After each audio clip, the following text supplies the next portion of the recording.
I have a huge backlog of books I want to make book haul videos on. So I think we're going to switch up the format for these. I want to have like just a little chat about books, my love of books. I don't want the book haul videos to be, look at what I bought because I have money and I make poor financial decisions. So we're going to start with my visit to Kansas City Half Price Books. I really enjoy hitting up bookstores in places I've never been.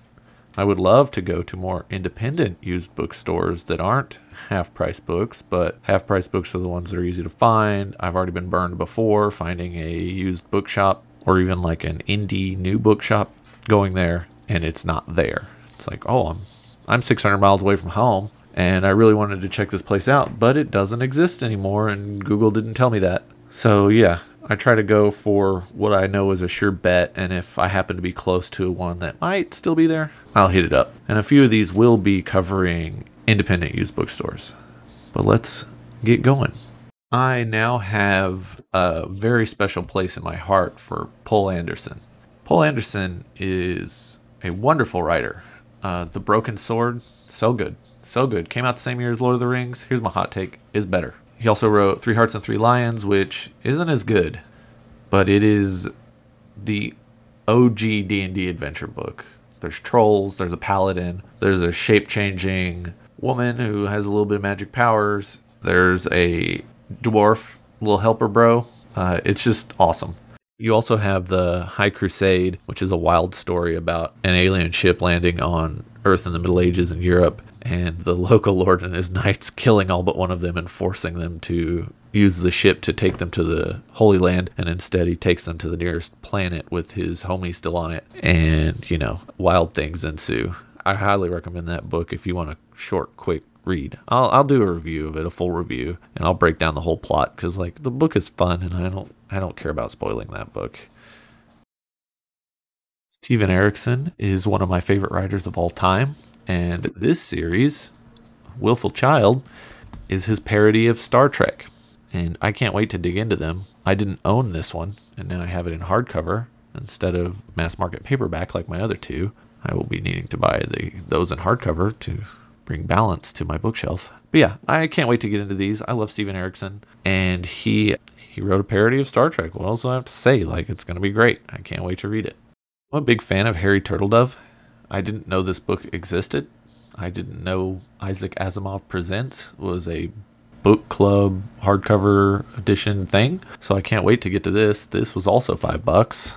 I say also $5 because I think in one of my takes for the Poul Anderson stuff, I said those books were $5, but I can't remember which one, and I deleted a bunch of them because they were bad. So anyways, that one's $5, like the other two book club edition hardcovers. And one of the things I wanted to talk about in this is I've noticed something the more bookstores I go to.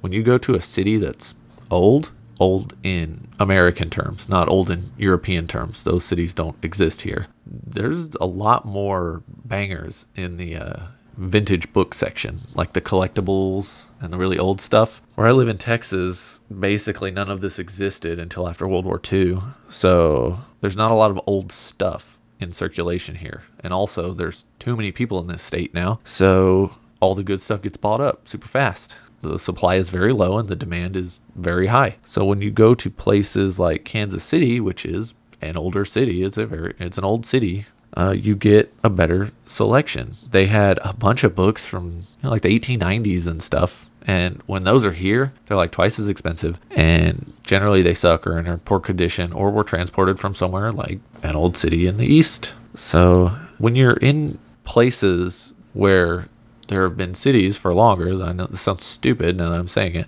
check the used bookstores, check the antique malls. The same thing goes for antiques. Where my wife's parents live, I can go into an antique mall there and pick up a piece of furniture for, like a tenth of what it costs here. And it's because of the supply and demand.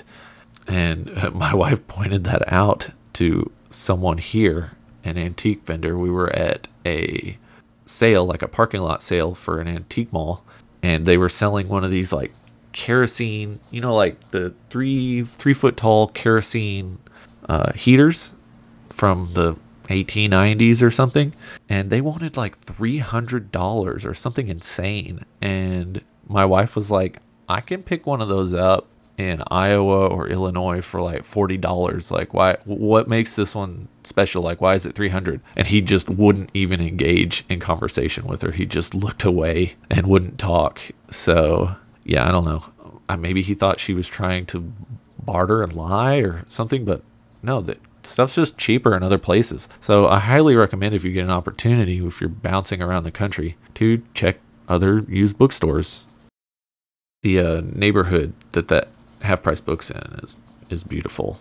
I wanted to move there, and I told my wife jokingly, because we've always joked about moving to Kansas City because we love visiting.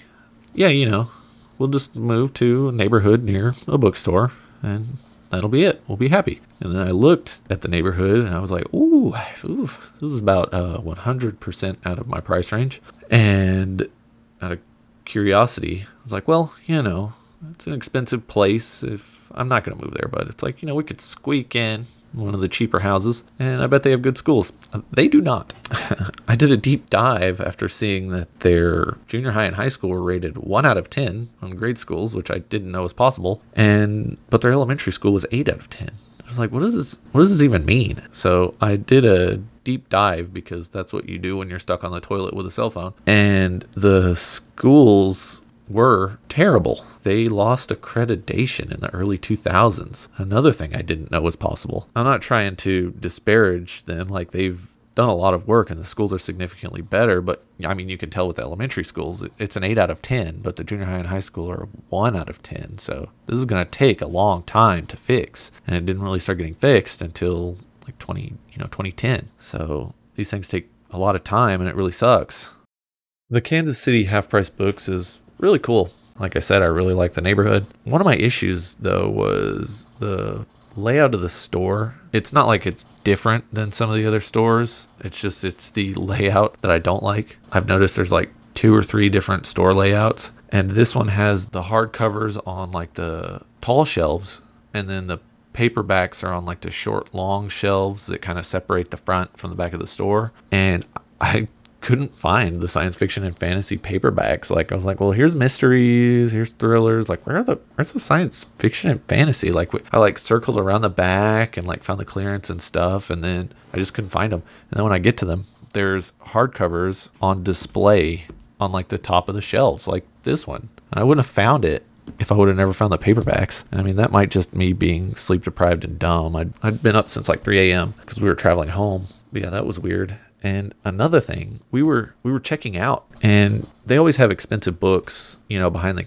registers, like on that big display shelf. And I was looking at them, I'm looking up, and I'm like, that's a Memory of Light, the final book in the Wheel of Time series, originally written by Robert Jordan, and then Brandon Sanderson finished the series after he passed away. And it says signed first edition. I'm looking at it, I'm like, that's $350? And I was telling my wife, I don't have that one, but I think I have one of the books he wrote signed. And I got home and I looked, and I have 2 of them signed by Brandon Sanderson, first editions. And then I looked up how much they cost. Then I made the mistake of looking at how much some of my other books cost. And I do not like how valuable some of my books have become. Like, to the point that I'm like, do I need insurance on these? Like, special insurance? This isn't like a humble brag. Like, most of these books I bought for super cheap. I bought a Pathfinder tabletop RPG book for $18 at Half Price Books a few years ago. It's 20 times more expensive than that now. And it's just because it's out of print, super high in demand. They're never going to reprint it. It's one of the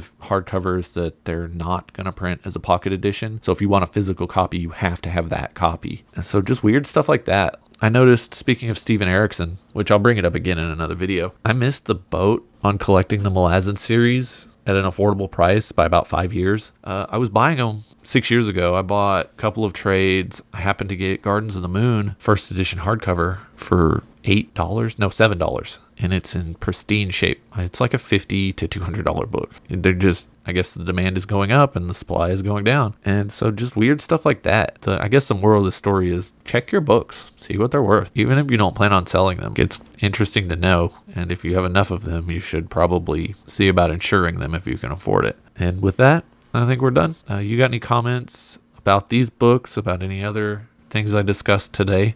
Go ahead and leave a comment. Subscribe if you like this format. I'm going to be doing this for the next probably 6 book haul videos. I'm going to try not to go book haul, book haul, book haul, book haul, book haul.